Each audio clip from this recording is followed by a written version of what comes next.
नमस्कार मित्रांनो, स्वागत आहे आपले YBD अकॅडमी या यूट्यूब चॅनलवरती. या व्हिडिओच्या माध्यमाने आज आपण हिंगोली जिल्हा पोलीस पाटील पदभरती 2026 यासाठी ऑनलाईन अर्ज कसा भरायचा आहे व ऑनलाईन अर्ज भरण्यासाठी कोणकोणते कागदपत्र लागतील याच्याबद्दल डिटेलमध्ये माहिती आजच्या या व्हिडिओच्या माध्यमाने आपण जाणून घेणार आहोत. तर त्यासाठी नक्कीच या व्हिडिओला पूर्ण बघा. मित्रांनो, ऑनलाईन अर्ज भरताना व्यवस्थित भरा, कारण एकदा अर्ज चुकला की तुमचा अर्ज बाद होऊन जातो आणि त्यानंतर तुम्हाला परीक्षा देता येत नाही. त्यामुळे तुम्ही कुठेही अर्ज भरा, परंतु व्यवस्थित अर्ज भरा. अर्ज कसा भरायचा संपूर्ण माहिती या व्हिडिओच्या माध्यमाने आपण जाणून घेणार आहोत. मित्रांनो, काही माहिती जर तुम्ही चुकीची टाकली आणि तुमचा अर्ज जर बाद झाला तर तुम्हाला परीक्षेला बसू दिलं जात नाही. त्यामुळे अर्ज भरताना थोडीशी काळजी घ्या. तर चला, अर्ज कसा भरायचा याच्याबद्दल संपूर्ण डिटेलमध्ये माहिती आता आपण जाणून घेत आहोत. तर बघा, ऑनलाईन अर्ज भरण्यासाठी या वेबसाईटची लिंक डिस्क्रिप्शन बॉक्समध्ये उपलब्ध करून देतोय. इथे तुम्ही क्लिक करून इथून लगेच ऑनलाईन अर्ज भरायला सुरुवात करू शकता. त्या अगोदर छोटीशी माहिती देऊन घेतो. जसे की इथे जाहिरात डाउनलोड करण्याचं ऑप्शन आहे. जाहिरातीवरती डिटेलमध्ये मी व्हिडिओ बनवलेला आहे. प्रत्येक उपविभागाच्या जाहिरातीबद्दल संपूर्ण डिटेलमध्ये माहिती दिलेली आहे. जर तो व्हिडिओ तुम्ही बघितला नसेल तर लिंक डिस्क्रिप्शन बॉक्समध्ये उपलब्ध करून देतोय. सर्वप्रथम तो व्हिडिओ बघा, कारण त्याच्यामध्ये खूप डिटेलमध्ये माहिती दिली आहे. या जाहिरातीची तुम्हाला संपूर्ण माहिती त्यामध्ये भेटून जाईल. पुढे सिलेक्शन प्रोसेस, जॉईनिंगची माहिती संपूर्ण काही दिलेली आहे. ठीक आहे. आता बघा, आपल्याला ऑनलाईन अर्ज भरायचा आहे. त्यासाठी इथे आपल्याला क्लिक करायचंय. नोंदणी करण्यासाठी इथे क्लिक करा या वेबसाईटला ओपन करून. आता ऑनलाईन अर्ज भरायला सुरुवात झालेली आहे मित्रांनो. आता पुढे व्हिडिओ कंटिन्यू करण्या अगोदर आपल्यासाठी महत्त्वाच्या नोट्स बद्दल फक्त 2 मिनिटात माहिती देऊन घेतो, जेणेकरून एकदा अर्ज भरायला सुरुवात केली की संपूर्ण स्टेप बाय स्टेप आपण माहिती जाणून घेणार आहोत. तर बघा मित्रांनो, स्पेशल हिंगोली जिल्ह्यासाठी आपण नोट्स उपलब्ध करून देतोय पोलीस पाटील पदभरतीसाठी. तर याच्यामध्ये सर्व काही तुम्हाला भेटणार आहे. तुमच्या जिल्ह्याची माहिती, बाकी मागील क्वेश्चन पेपर आणि बाकी सर्व काही काय काय असणार आहे संपूर्ण थोडक्यात माहिती देऊन घेतो, जेणेकरून लगेच आपण पुढे व्हिडिओ कंटिन्यू करणार आहोत. याच्यामध्ये बघा, पोलीस पाटील पदभरती 2025-26 साठी आपण या स्पेशल नोट्स तयार केलेल्या आहेत. याच्यामध्ये तुम्हाला मागील प्रश्नपत्रिका व नोट्स दोन्ही भेटून जातील. याच्यामध्ये प्रत्येक विषयाच्या सेपरेट IMP प्रश्नासोबत टॉपिकनुसार नोट्स असणार आहेत. मराठी, इंग्रजी, गणित बुद्धिमत्ता तुम्हाला याच्यामध्ये जर म्हटलं तर स्पष्टीकरणासोबत भेटून जाईल आपल्या नोट्समध्ये. त्याच सोबत इतर जर म्हटलं तर IMP GK आणि चालू घडामोडी देखील तुम्हाला भेटून जाईल. याच्या व्यतिरिक्त महत्त्वाचं काय आहे मित्रांनो, पोलीस पाटलाचे अधिकार, कर्तव्य व अधिनियम, त्याच सोबत जिल्ह्याची संपूर्ण माहिती, जिल्ह्याची अपडेटेड माहिती तुम्हाला याच्यामध्ये भेटून जाईल. याच्या व्यतिरिक्त मागील झालेल्या पोलीस पाटलाच्या वेगवेगळ्या जिल्ह्यांच्या 25 पेक्षा जास्त प्रश्नपत्रिका, हे सर्व स्टडी मटेरियल आपण ठेवलेले 199 रुपीज मध्ये. याच्यामध्ये हे सर्व काय भेटणार आहे. जर तुम्हाला पाहिजे असेल तर या नंबरवरती पेमेंट करून याच नंबरवरती स्क्रीनशॉट पाठवायचा आहे. त्यानंतर 5-10 मिनिटांमध्ये सर्व स्टडी मटेरियल व्हॉट्सअपवरती PDF स्वरूपामध्ये पाठवले जाईल. याच्यामध्ये महत्त्वाचं काय असतं मित्रांनो माहिती आहे का, मागील प्रश्नपत्रिकेनुसार जिल्ह्याची माहिती तुम्हाला 9-10 प्रश्नांमध्ये तुम्हाला विचारली जाते. म्हणजे 9-10 प्रश्न तुम्हाला जिल्ह्याच्या माहितीवरती विचारले जातात. तर जिल्ह्याची माहिती देखील डिटेलमध्ये आपण टायपिंग स्वरूपामध्ये उपलब्ध करून देतोय. प्रत्येक जिल्ह्याची सेपरेट माहिती. याच्यामध्ये जर म्हटलं तर हिंगोली जिल्ह्याचा पेपर आहे, तर तुमच्या जिल्ह्याच्या माहितीवरती सेपरेट तुम्हाला 9-10 प्रश्न विचारले जातील. याच्या व्यतिरिक्त या सर्व विषयांच्या नोट्स असतील, मागील प्रश्नपत्रिका असतील, हे सर्व काही स्टडी मटेरियल एकाच किमतीमध्ये आपण उपलब्ध करून देतो मित्रांनो. खूप महत्त्वाचं असणार आहे. ठीक आहे. आता सर्वप्रथम यामध्ये जर म्हटलं तर थोडक्यात तुम्हाला डेमो दाखवून घेतो. जिल्ह्याची माहिती इथं ऑलरेडी मी इथं ओपन करून घेतलेली आहे. तर बघा, याच्यामध्ये बघा, ही जिल्ह्याची माहिती आपण उपलब्ध करून देतोय. लेटेस्ट सर्व माहिती तुम्हाला भेटून जाईल. ही अनुक्रमणिका तुम्ही बघू शकता. याच्यामध्ये जिल्ह्याविषयी महत्त्वाची माहिती, त्यानंतर प्रशासकीय रचना व भूगोल, त्यानंतर जिल्ह्याची पर्यटन स्थळे, जिल्ह्यातील तीर्थक्षेत्रे, त्याचसोबत जिल्ह्यातील महत्त्वाचे जे पण जिल्हा अधिकारी असतील ते, त्याचसोबत याच्यामध्ये जिल्ह्याविषयी जर म्हटलं तर जे पण धरणं असतील, जिल्ह्यामध्ये प्रकल्प असतील त्याच्याबद्दल माहिती, जिल्ह्याचा महत्त्वाचा इतिहास झाला. ठीक आहे. अशा प्रकारे याच्या व्यतिरिक्त जर म्हटलं तर हिंगोली जे शहर आहे त्या शहराविषयी संपूर्ण सेपरेट माहिती दिली आहे. आणि त्यानंतर सर्व तालुक्यांनुसार महत्त्वाची माहिती दिली. त्याच्या व्यतिरिक्त महत्त्वाचे मुद्दे कोणते ज्याच्यावरती प्रश्न विचारले जातील त्याची बद्दल तुम्हाला इथं माहिती दिली आहे. आणि याच्यानंतर जर म्हटलं तर बघा, आपल्याला जिल्हा माहिती आधारावर तुम्हाला वेगवेगळे प्रश्न उत्तर दिलेले आहेत, जेणेकरून कसे प्रश्न विचारले जातात, त्यांची उत्तर काय, हे देखील तुम्हाला बघण्यासाठी भेटून जाईल. तर बघा, थोडक्यात डेमो देखील तुम्हाला जिल्ह्याच्या माहितीचा दाखवून घेतो. याच्यामध्ये जर म्हटलं तर जे पण आता तुमचे महत्त्वाचे जिल्हाधिकारी वगैरे असतील ते तुम्हाला इथं बघण्यासाठी भेटतील. ठीक आहे. तर त्यानंतर जर म्हटलं तर जिल्ह्याविषयी महत्त्वाची माहिती जी असेल ती माहितीवरती दिलेली आहे. त्याच्यानंतर खाली जर म्हटलं तर आपल्याला शॉर्टमध्ये पण जी पण महत्त्वाची माहिती विचारली जातात ते सर्व काय दिले. याच्यामध्ये जेवढं पण महत्त्वाचं असेल जिल्ह्याची माहिती ती सर्व काही ऍड करण्याचा प्रयत्न केलेला आहे मित्रांनो. ठीक आहे. रचना वगैरे त्याच्यासोबत आपल्याला पुढे जर म्हटलं तर पर्यटन स्थळे म्हणा, त्याच्याबद्दल तुम्हाला डिटेलमध्ये माहिती दिली आहे. महत्त्वाचे IMP पॉईंट दिलेले आहेत, तीर्थक्षेत्र म्हणा, त्यानंतर तुमच्या जिल्ह्याचे जे पण महत्त्वाचे जिल्हाधिकारी असतील त्यांच्या पदाचं नाव, कोणत्या पदावरती कार्यरत आहे त्याचा फोटो, त्याचसोबत त्यांचं जर म्हटलं तर पदाचं नाव, हे सर्व काही तुम्हाला इथं बघण्यासाठी भेटेल. त्याच्यानंतर पुढे धरण प्रकल्प वगैरे त्याच्याबद्दल माहिती दिली, इतिहास भूगोल याच्याबद्दल माहिती दिली. त्यानंतर हिंगोली शहराची डिटेलमध्ये सेपरेटली माहिती दिली, याच्यामध्ये देखील प्रश्न विचारले जाऊ शकतात. ठीक आहे. त्यानंतर नद्या वगैरे त्याच्यासोबत तालुक्यानुसार इथं माहिती दिली आहे. तर बघा प्रत्येक तालुक्याची सेपरेट माहिती देखील इथं थोडीफार उपलब्ध करून दिली आहे, ज्याच्यावरती तुम्हाला प्रश्न विचारले जाऊ शकतो. याच्या व्यतिरिक्त जर म्हटलं तर महत्त्वाचे मुद्दे, हे महत्त्वाचे IMP पॉईंट असणार आहेत मित्रांनो, याच्यावरती प्रश्न विचारण्याची दाट शक्यता असणार आहे, तर ते मुद्दे देखील इथे दिलेले आहेत. याच्या व्यतिरिक्त जर म्हटलं तर जिल्हा माहिती आधारावरती, ठीक आहे, जी पण हिंगोली जिल्ह्याची माहिती आहे त्या हिंगोली जिल्ह्याच्या माहिती आधारावरती अशा प्रकारचे तुम्हाला प्रश्न उत्तर देखील बघण्यासाठी भेटतील. टोटल किती प्रश्न आहे ते देखील दाखवतो मित्रांनो. यामध्ये बघा भरपूर मोठं PDF आहे जिल्ह्याच्या माहितीचा, भरपूर प्रश्न आहेत. टोटल जर म्हटलं तर खाली बघू शकता इथं 223 एकूण प्रश्न आहेत मित्रांनो. ठीक आहे, जिल्ह्याच्या माहिती आधारावरती सेपरेटली, जेणेकरून तुमचा जो प्रश्न इथं चुकायला नको, एकही प्रश्न सुटायला नको, या हेतूने आपण हे सर्व काही आपल्या PDF मध्ये उपलब्ध करून देत आहोत. हे सर्व तुम्हाला याच्यामध्येच भेटून जाईल. तर अशा प्रकारचं आपल्या नोट्सचं स्वरूप असणार आहे मित्रांनो, स्पेशल पोलीस पाटील पदभरतीचं. ठीक आहे, आणि बाकी या विषयाच्या अशाच प्रकारच्या सेपरेट नोट्स असतील, प्रत्येक विषयाच्या वेगवेगळ्या सेपरेट IMP प्रश्नासोबत नोट्स असतील, पोलीस पाटलाचे अधिकार कर्तव्य वगैरे सर्व असेल. पाहिजे असेल तर हाच नंबर आहे आपला मित्रांनो, एकच नंबर असणार आहे आपल्या अकॅडमीचा. सेम नंबरवरती पेमेंट करून स्क्रीनशॉट पाठवायचा, 5-10 मिनिटात तुम्हाला हे सर्व काय PDF स्वरूपामध्ये भेटून जाईल. तर चला आता ऑनलाईन अर्ज भरायला आपण सुरुवात करत आहोत मित्रांनो, आपला हिंगोली जिल्हा पोलीस पाटील पदभरती 2026 साठी. तर याच्यामध्ये कोणकोणते डॉक्युमेंट तुम्हाला अपलोड करायला येतील, कोणकोणत्या डॉक्युमेंटची माहिती तुम्हाला भरायला येईल, हे सर्व काही समजून येईल. ठीक आहे. तर बघा हे पेज आपल्याकडे आलं होतं मित्रांनो. इथे आपल्याला अर्जदाराचे पूर्ण नाव टाकायचं आहे. आपल्याला फक्त इंग्लिश अक्षरामध्ये हे पूर्ण नाव टाकायचं मित्रांनो, ही गोष्ट लक्षात घ्या. ठीक आहे. पूर्ण नाव टाकल्यानंतर आपला जो पण मोबाईल नंबर असेल तो मोबाईल नंबर द्यायचा आहे. त्यानंतर एक पासवर्ड तयार करायचा आहे आणि तोच पासवर्ड पुन्हा तुम्हाला टाकायचा, कन्फर्म करायचा आहे मित्रांनो. ठीक आहे. पासवर्ड व्यवस्थित तयार करा मित्रांनो. पासवर्ड व्यवस्थित तयार केल्यानंतर दोनदा पासवर्ड टाकायचा आहे आणि त्यानंतर इथे आपल्याला क्रिएट युजरचं ऑप्शन आहे, यावरती क्लिक करायचं आहे. आता इथे एक गोष्ट लक्षात घ्या, मोबाईल नंबर आणि पासवर्ड व्यवस्थित लक्षात घ्या आणि त्यांनीच आपल्याला लॉग इन व्हायचं असतं. पुढे ते तुम्हाला समजून येईल. तर पटकन ही सर्व माहिती टाकून क्रिएट युजरचं ऑप्शन आहे, यावरती मी क्लिक करतो. त्यानंतर बघा अशा प्रकारचं डायरेक्टली लॉग इन पेज तुमच्याकडे इथं ओपन होऊन येतं. आता जो मोबाईल नंबर असतो तोच तुमचा युजर नेम म्हणजेच आपला ID पासवर्ड असतो, ही गोष्ट लक्षात घ्या. तसं तुम्हाला तुमच्या मेसेजवरती देखील तुमचा युजर ID आणि जो पण पासवर्ड तुम्ही सेट केलेला आहे तो तुम्हाला भेटून जातो. ही दोन गोष्टी लक्षात घ्या मित्रांनो. व्यवस्थित ते दोन्ही गोष्टी तुम्हाला जपून ठेवायचे आहेत, कारण जेव्हा तुमचं परीक्षेचं ऍडमिट कार्ड येईल, हॉल तिकीट येईल, तर तुम्हाला मोबाईल नंबर आणि पासवर्ड टाकूनच ते डाउनलोड करता येणार आहे. आता टेक्निकल बहुतेक विद्यार्थ्यांना प्रॉब्लेम येतो की फॉर्म भरताना काय अडचण येते, तर एकदा पुन्हा होम पेज वरती जातो आणि तो नंबर हेल्पलाईन नंबर तुम्हाला दाखवून घेतो. बघा इथं हेल्पलाईन नंबर दिलेला आहे, याच्यावरती तुम्ही संपर्क करा. तुमची जे पण प्रॉब्लेम असेल ते सॉल्व्ह करून दिले जातील. ठीक आहे. चला अशा प्रकारचं आपल्याकडे पेज आलं होतं. आता मोबाईल नंबर जो दिला होता, जो पासवर्ड तयार केला होता तो टाकायचा, जो कॅप्चा दिसत आहे तो कॅप्चा इथं बघून टाकायचा आणि लॉग इनचं ऑप्शन आहे, लॉग इन वरती तुम्हाला क्लिक करायचं आहे. तर बघा लॉग इन वरती क्लिक केल्यानंतर अशा प्रकारचं पेज आपल्याकडे इथं ओपन होऊन येणार आहे. आता सर्वप्रथम जर म्हटलं तर बघा आपल्याला डिटेलमध्ये सर्व एक माहिती भरावी लागते मित्रांनो. बाकीच्या काय महत्त्वाच्या सूचना दिलेल्या आहेत. इथे आपल्याला अप्लाय न्यू इथं ऑप्शन आहे बघा, न्यू अप्लाय ऍप्लिकेशन फॉर्म भरण्यासाठी किती दिवस बाकी आहे हे तुम्हाला संपूर्ण माहिती इथं बघण्यासाठी भेटून जाईल. तर इथं न्यू अप्लायचं ऑप्शन आहे, यावरती तुम्हाला क्लिक करायचं आहे. यावरती क्लिक केल्यानंतर पोलीस पाटील हे पद सिलेक्ट असेल.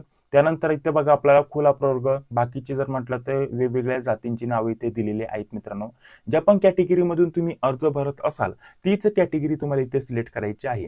आता जर ओपन म्हणजेच खुला प्रवर्गासाठी जर जागा असेल तर तुम्ही कोणत्याही कॅटेगरीला सिलेक्ट केलं काही अडचण नाही, तुमचा अर्ज बाद होणार नाही. तुम्ही तुमच्या कॅटेगरी मधून देखील अर्ज भरू शकता, काही अडचण नाही. ठीक आहे. परंतु एक गोष्ट लक्षात घ्या, जसं की ST किंवा SC कॅटेगरीला किंवा अदर कॅटेगरीला सेपरेटली जागा आहे आणि तिथे जर म्हटलं तर तुम्ही दुसऱ्या कॅटेगरीचे उमेदवार तिथे अर्ज भरत असाल तर तुमचा अर्ज तिथं बाद केला जाईल मित्रांनो, ही गोष्ट लक्षात घ्या. त्यामुळे कास्ट सिलेक्ट करताना ठीक आहे, म्हणजेच तुमचा प्रवर्ग सिलेक्ट करताना व्यवस्थित सिलेक्ट करा. तर व्यवस्थित तुम्ही प्रवर्ग इथे सिलेक्ट करून घ्या. ज्याच्यासाठी जागा असेल तेच तुम्ही सिलेक्ट करा. ओपन साठी असेल तर कोणताही प्रवर्ग सिलेक्ट केला तरी काय हरकत नाही मित्रांनो. ठीक आहे. त्याच्यानंतर पुढे बघा, पुढे आपल्याला जर म्हटलं तर तुमचं सर्वप्रथम आडनाव टाकायचं आहे. ठीक आहे. इंग्लिशमध्ये तुम्हाला आडनाव टाकायचं आहे, त्यानंतर स्वतःचं नाव टाकायचं आहे आणि वडिलांचं नाव टाकायचं आहे. ठीक आहे. त्यानंतर मराठीमध्ये खाली आपल्याला स्वतःचं पुन्हा आडनाव टाकायचं आहे, त्यानंतर स्वतःचं नाव टाकायचं आहे आणि वडिलांचं नाव टाकायचं ही गोष्ट लक्षात घ्या. ठीक आहे. त्याच्यानंतर पुढे बघा आपल्याला आईचं नाव टाकायचं. आता इथून पुढे सर्व माहिती तुम्ही इंग्लिशमध्ये भरली तरी चालेल, फक्त इथे आपल्याला सर्वप्रथम मराठी आणि इंग्लिश दोन्ही लँग्वेजमध्ये आपलं स्वतःचं नाव टाकायचं होतं. त्यानंतर पुढे आपण सर्व माहिती जर म्हटलं इंग्लिशमध्ये भरली तरी काय अडचण नाही. ठीक आहे. आता इथे बघा सर्वप्रथम जर म्हटलं तर स्वतःच्या आईचं नाव टाकायचं, पूर्ण नाव टाकू शकता, फक्त पहिले नाव टाकू शकता, काय अडचण नाही. ठीक आहे. त्यानंतर वडिलांचं किंवा पालकांचं नाव इथे टाकायचं आहे. त्याच्यानंतर आधार नंबर इथे तुम्हाला टाकायचा आहे. जन्मतारीख तुम्हाला इथे टाकायची आहे. ठीक आहे. जन्मतारीख भरण्यासाठी इथे क्लिक केल्यानंतर अशा प्रकारचं तुम्ही इथं डे मंथ इयर या स्वरूपामध्ये इथे भरणार. जर तुम्हाला टाकायचे असेल तर तुम्ही तुमच्यानुसार अशा प्रकारची जन्मतारीख टाकू शकता. याच्यासाठी आपल्याला वय ठेवलेलं आहे 25 ते 45 वर्षापर्यंत, याच्यामध्येच तुमचं वय असायला पाहिजे. त्याच्यानंतर तुम्ही पुरुष आहात का महिला ते तुम्हाला इथे सिलेक्ट करायचं आहे. त्यानंतर तुमचं लग्न झालेलं आहे की नाही ते तुम्हाला इथे सिलेक्ट करायचं आहे. मॅरिड अनमॅरिड या स्वरूपामध्ये अशा प्रकारचं. मॅरिड असेल तर मॅरिड करा, अनमॅरिड असेल तर अनमॅरिड करा. आता इथे एक गोष्ट लक्षात घ्या मित्रांनो, जर तुमचं लग्न झालेलं असेल तर तुम्हाला इथं अपत्य संख्या इथं भरायला येते मित्रांनो. जेवढी पण अपत्य संख्या असेल ती तुम्ही इथं भरणार. आणि जर अनमॅरिड असेल तर अनमॅरिड असल्यानंतर इथं अनमॅरिड क्लिक केल्यानंतर इथं काहीच भरण्याची गरज नाही. मॅरिड जरी असला परंतु तुम्हाला एकही अपत्य नाही तर इथं 0 आहे तेच ठेवायचं आहे. याच्या व्यतिरिक्त जर म्हटलं तर तुम्हाला एक अपत्य असेल, 2 अपत्य असतील, जेवढी पण मुलं असतील त्यांची संख्या इथे टाकायची आहे. ठीक आहे. जर 3 असतील किंवा 3 पेक्षा जास्त असतील तर तुम्ही इथं पोलीस पाटील पदासाठी अपात्र ठरता मित्रांनो, कारण तुम्ही लहान कुटुंबामध्ये येत नाही आणि त्याचं तुमच्याकडून प्रमाणपत्र लिहून घेतलं जातं डॉक्युमेंट व्हेरिफिकेशनच्या वेळेस. ठीक आहे. त्यामुळे तुम्हाला 1-2 मुलं असतील काही अडचण येणार नाही. 3 किंवा 3 पेक्षा जास्त मुलं असतील तर तेव्हा तुम्हाला इथं अडचण येणार आहे मित्रांनो. जे पण असेल ते तुम्ही तुमच्यानुसार इथे सिलेक्ट करणार. त्याच्यानंतर पुढे आपल्याला बघा आता इथे विचारले नावात बदल झालेला आहे का. लग्नानंतर बहुतेक मुलींच्या नावामध्ये बदल केला जातो, असं काही झालेलं असेल तर तुमच्या नावात बदल झाला आहे तर इथं आहे वरती क्लिक करायचं. ठीक आहे. आणि नसेल झाला तर तुम्हाला इथं नाही इथं सिलेक्ट करायचं आहे. ठीक आहे. अशा प्रकारचं. त्यानंतर शैक्षणिक पात्रता तुम्हाला इथं जी पण हायएस्ट एज्युकेशन तुमचं झालेलं असेल मित्रांनो ते तुम्हाला इथं भरायचं आहे. म्हणजे तुम्ही जास्तीत जास्त किती शिकलेलं आहे तर तुमचं 10वी 12वी ग्रॅज्युएशन किंवा पोस्ट ग्रॅज्युएशन झालं असेल जे पण असेल ते तुम्ही हायएस्ट इथं सिलेक्ट करणार. ठीक आहे. त्याच्यानंतर पुढे यायचंय. पुढे आल्यानंतर इथं फक्त 10वीची माहिती भरायची आहे. 10वी तुम्ही कोणत्या वर्षी पास आउट केली ते वर्ष तुम्हाला इथं भरायचे फक्त. त्याच्यानंतर 10वीचा जो पण तुमचा सीट नंबर असेल तो सीट नंबर तुम्हाला इथं भरायचा आहे आणि 10वीला किती पर्सेंटेज होते ते अशा स्वरूपामध्ये तुम्हाला पर्सेंटेज भरायचे आहे. आता पुढे जर म्हटलं तर कायमचा पत्ता तुम्हाला इथं भरायचा आहे. परमनंट ऍड्रेस तुम्हाला भरायचा आहे. जसा आधार कार्डवरती ऍड्रेस असतो तसा संपूर्ण ऍड्रेस तुम्हाला भरायचा आहे. त्याच्यानंतर इथे तालुक्याचं नाव तुम्हाला इथं भरायचं आहे. ठीक आहे. तालुका नाव इथं तुम्ही सिलेक्ट करू शकता. तुम्ही कोणत्या तालुक्यांतर्गत राहतात ते तुम्हाला इथं भरायचंय.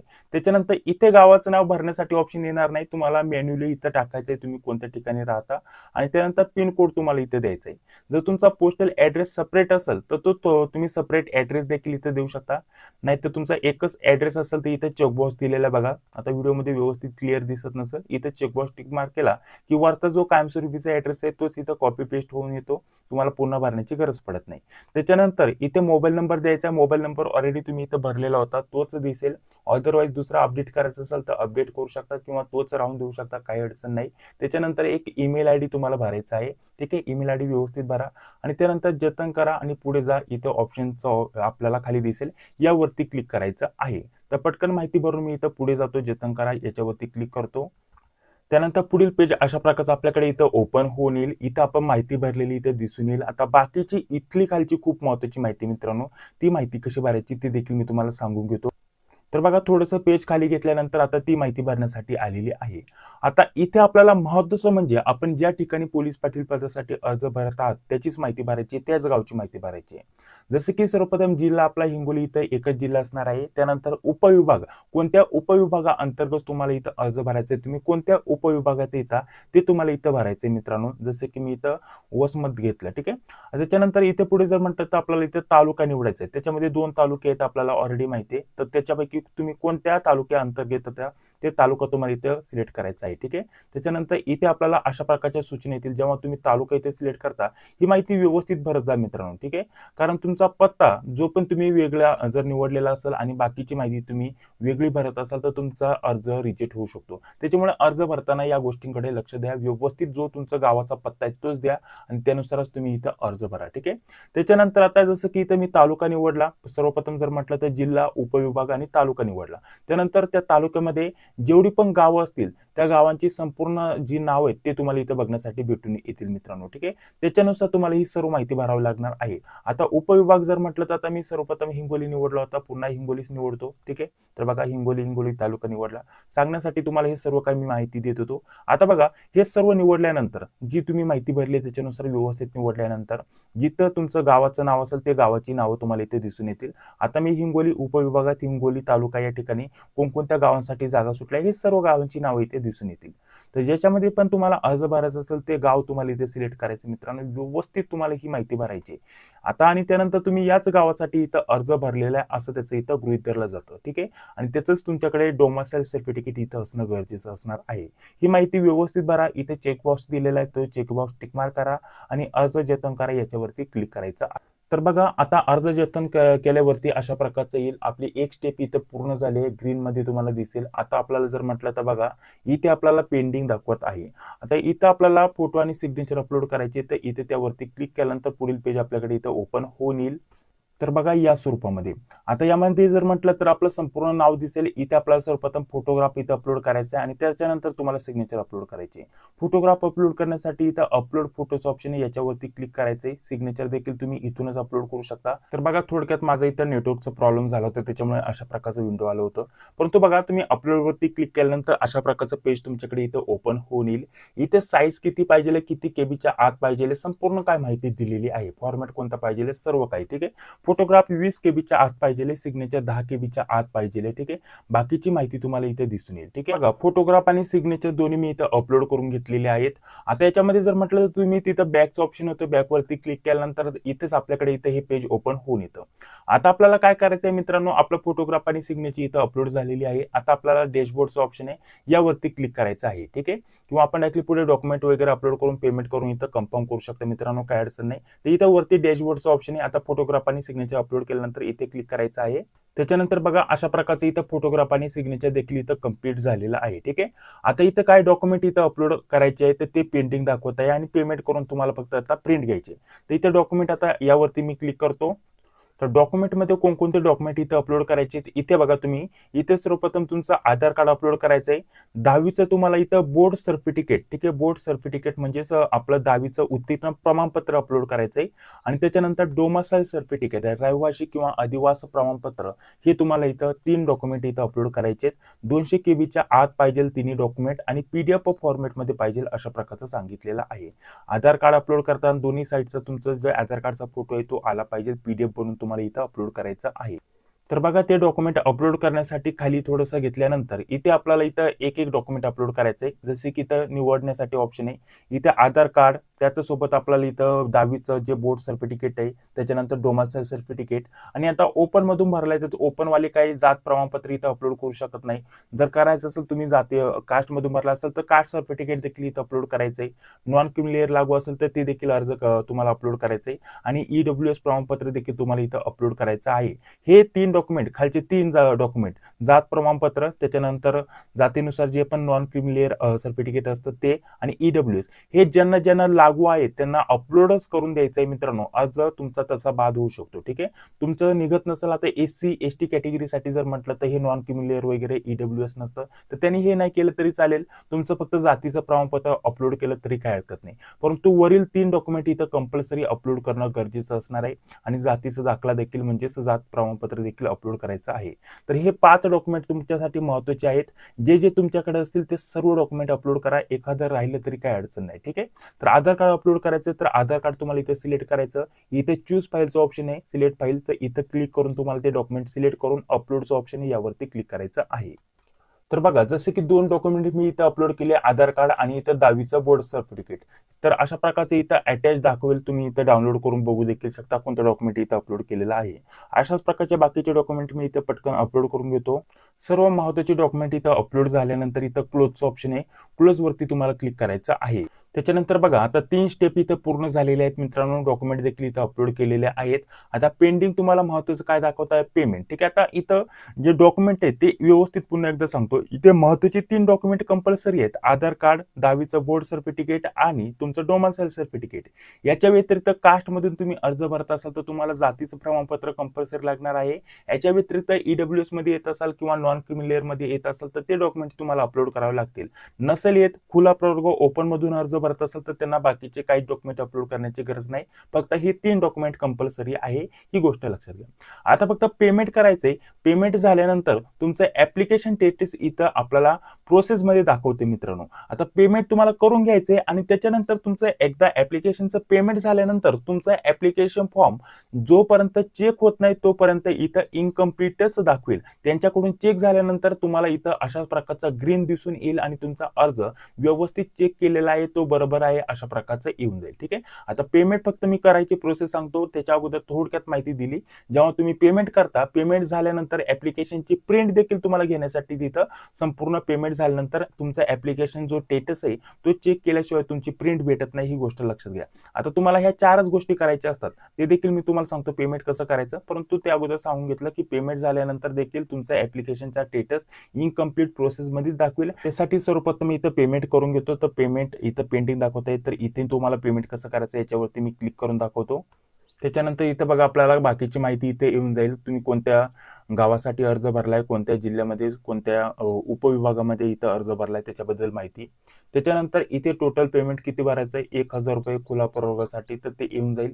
इथे डायरेक्टली तुम्ही काय करू शकता, इथे पेमेंट करण्यासाठी इथं QR कोड दिलेला आहे, स्कॅन करून पेमेंट करू शकता. आणि त्याच्यानंतर QR कोड स्कॅन करून तुम्ही पेमेंट केल्यानंतर इथे तुम्हाला व्यवहाराची तारीख आणि वेळ, ज्या पण याच्या मार्फत तुम्ही फोन पे, गुगल पे कोणत्या माध्यमाने पेमेंट केलं त्याच्यावरती वेळ आणि तारीख येते ती टाकायची तुम्हाला. त्यानंतर ट्रान्झॅक्शन ID तिथेच तुम्हाला भेटून जातो. पेमेंटचा जो पण आपला हिस्ट्री असते त्याच्यामध्ये तुम्हाला भेटून जातो. तर ट्रान्झॅक्शन ID आणि UTR ID तुम्हाला इथं भरायचं आहे. ठीक आहे. आणि आय एग्रीचं ऑप्शन आहे इथे तुम्हाला क्लिक करायचं आहे आणि सबमिटचं ऑप्शन आहे इथे सबमिट वरती क्लिक करायचं आहे. आता पेमेंट झाल्यानंतर तुम्हाला हे देखील सांगतो. आता जसं की आज तारीख आहे 1/17. ठीक आहे. तर 1/17 इथं आपण पहिल्यांदा 17 तारीख टाकून घेणार. ठीक आहे. 17 त्यानंतर 1. ठीक आहे. त्याच्यानंतर पुढे आपल्याला आज 2026. ठीक आहे. ही तारीख टाकली. आता इथं वेळ द्यायचा आहे मित्रांनो. आता किती वाजलेत, 9:35. ठीक आहे. तर 9:35 पुढे सेकंद जे पण झाले असतील ते तुम्हाला इथं भरायचे. तर या स्वरूपामध्ये तारीख आणि वेळ तुम्हाला व्यवहाराची भरायची आहे. त्यानंतर ट्रान्झॅक्शन ID भेटतो. तुमचा पेमेंट झाल्यानंतर तो ट्रान्झॅक्शन ID भरायचा आणि UTR ID तुम्हाला इथं भरायचा आहे मित्रांनो. ठीक आहे. UTR ID देखील तुम्हाला दिला जातो, तो देखील तुम्हाला इथं भरायचा आहे आणि सबमिटचं ऑप्शन आहे, सबमिट वरती तुम्हाला क्लिक करायचं आहे. त्याच्यानंतर बघा पुढील प्रोसेस काय असणार आहे मित्रांनो. जसे की तुम्ही पेमेंट आता कोणत्याही फोन पे, गुगल पे किंवा पेटीएमच्या माध्यमाने केलं असेल तर त्याचा स्क्रीनशॉट घ्यायचा आणि स्क्रीनशॉट देखील तुम्ही इथं अपलोड करू शकता. तर त्यासाठी इथं आपल्याला सॅम्पल दाखवले कशा प्रकारचा स्क्रीनशॉट तुम्हाला इथं अपलोड करायचा आहे मित्रांनो. जसं की फोन पे वरतून इथं तुम्हाला जो UTR ID भेटलाय त्यासोबत तुम्हाला इथं जो ट्रान्झॅक्शन ID भेटलाय हे सर्व काही तुम्ही टाकलं. त्याच्यानंतर पुढे आता इथं चूज फाईलचं ऑप्शन आहे बघा आपल्याला, जे पेमेंटचा जो स्क्रीनशॉट आहे तो अपलोड करण्यासाठी. तर स्क्रीनशॉट घ्यायचा आणि तो इथं अपलोड करून द्यायचा. ठीक आहे. त्याच्यानंतर बघा अशा प्रकारचं येऊन जाईल. आता संपूर्ण माहिती आपली इथे झालेली आहे. पेमेंट देखील कंप्लीट झाला, स्क्रीनशॉट देखील अपलोड झाला. तर इथे आपल्याला स्टेटस इथं बघण्याचा ऑप्शन आहे. इथं बघा, इथं आपल्याला क्लिक केल्यानंतर आपलं इथं ग्रीन होऊन येईल. जर तुमचा अर्ज व्यवस्थित तुम्ही संपूर्ण भरला असेल तर इथे ग्रीन होऊन येईल तुमच्याकडे. ठीक आहे. आणि त्यानंतरच तुम्ही तुमची ऍप्लिकेशनची प्रिंट डाउनलोड करू शकता. तुमचं पेमेंट चेक केलं जातं त्याच्यानंतरच पुढची प्रक्रिया आता इथं महत्त्वाची असते मित्रांनो. ठीक आहे. आता अर्ज तुमचा इथं भरून झालेला आहे. जोपर्यंत तुमचा स्टेटस इथं पेंडिंग दाखवत आहे तोपर्यंत तुमचा अर्ज इथं स्वीकारला जात नाही. अर्ज स्वीकारल्यानंतर इथं आपल्याला स्वीकारल्यानंतर मेसेज देखील येतो. मेसेज तर तो तुम्ही चेक करा. ईमेल देखील येत असतो. ठीक आहे. तर अशा प्रकारचा संपूर्ण अर्ज कसा भरायचा बाकीची संपूर्ण डिटेलमध्ये माहिती तुम्हाला इथे दिलेली आहे. ठीक आहे. तर या स्वरूपामध्ये तुम्ही इथं ऑनलाईन अर्ज भरू शकता मित्रांनो. काही अडचण आली तर कमेंट बॉक्समध्ये सांगा. पुन्हा एकदा सांगतो, आपण सर्व अर्ज भरला, ऍप्लिकेशन फॉर्म भरला, फोटो सिग्नेचर अपलोड केली, डॉक्युमेंट अपलोड केले, पेमेंट केलं. आता महत्त्वाचं म्हणजे त्यांच्याकडून तुमचं पेमेंट झालंय की नाही ते चेक केलं जातं, माहिती चेक केली जाते. राहते आणि इथं आपले ॲप्लिकेशन स्टेटस इथं पेंडिंग दाखवत आहे. इथे आपल्याला ग्रीन होऊन येईल आणि तुमचं सक्सेसफुल इथं ॲप्लिकेशन सबमिट झालंय असं दाखवून येईल. त्यानंतर तुम्ही ॲप्लिकेशनची प्रिंट घेऊ शकता. ॲप्लिकेशन इथं आपल्याला पूर्ण होण्यासाठी साधारणतः 24 तास इथं लागतात मित्रांनो. तर 24 तासानंतरच तुम्ही इथं प्रिंट घेऊ शकता किंवा 2-4 तासामध्ये झालं तरी होऊ शकतं. तर त्याच्यानुसार तुमचं इथं ॲप्लिकेशन सक्सेस झाल्यानंतर प्रिंट घ्या. बाकी संपूर्ण अर्ज तुमचा इथं भरून झालाय. आणि अजून एक महत्त्वाची गोष्ट म्हणजे डॉक्युमेंट अपलोड करताना काही चुकलं असेल, काही राहिलं असेल, तर ते तुम्हाला इथं तुमचा फॉर्म रिजेक्ट केला जातो. तर रिजेक्ट झाल्यानंतर तुम्हाला मेसेज देखील भेटतो. तर मेसेज आल्यानंतर लगेच फॉर्म रिजेक्ट झाला असेल तर का रिजेक्ट झाला ते कारण दिलं जातं. तर ते पुन्हा डॉक्युमेंट अपलोड करून किंवा ती माहिती पुन्हा भरून तुम्ही व्यवस्थित माहिती भरल्यानंतर तुमचा फॉर्म पूर्ण अप्रूव्हल इथं होऊन जातो मित्रांनो. तर त्याच्यासाठी मेसेज येत असतो, तिथं लक्ष ठेवा. किंवा इथे आपल्याला लॉग इनचं ऑप्शन आहे बघा. आता मी लॉग आउट करतो सर्वप्रथम. तर लॉग इन करून तुम्हाला इथं बघायचं मोबाईल नंबर, पासवर्ड टाकून, कॅप्चा टाकून लॉग इनचं ऑप्शन आहे. तिथं क्लिक करून बघायचं आहे, जेणेकरून तुमचा अर्ज अप्रूव्हल झालेला आहे का नाही ते तुम्हाला रेग्युलर अपडेट मिळत राहतात मित्रांनो. ही गोष्ट खूप महत्त्वाची आहे, जी की इतर कोणत्याच ठिकाणी तुम्हाला कोणीच सांगत नाही. ठीक आहे. तर अशा प्रकारची संपूर्ण माहिती तुम्हाला मी देऊन घेतलेली आहे. हा व्हिडिओ जर तुम्हाला आवडला असेल तर नक्कीच या व्हिडिओला एक लाईक करा. चॅनलवरती पहिल्यांदा आलेला असेल तर चॅनलला देखील सबस्क्राईब करा. जी बेल येते तिलाही क्लिक करा. आपण ज्या नोट्स विषयी माहिती दिलेली आहे तर त्या नोट्सचा लाभ घ्यायला विसरू नका. खूप डिटेलमध्ये माहिती आपण दिलेली आहे मित्रांनो, स्पेशल हिंगोली जिल्हा पोलीस पाटील पदभरती 2026 साठी. ठीक आहे. तर चला भेटूया आता पुढील व्हिडिओमध्ये. जय हिंद, जय महाराष्ट्र.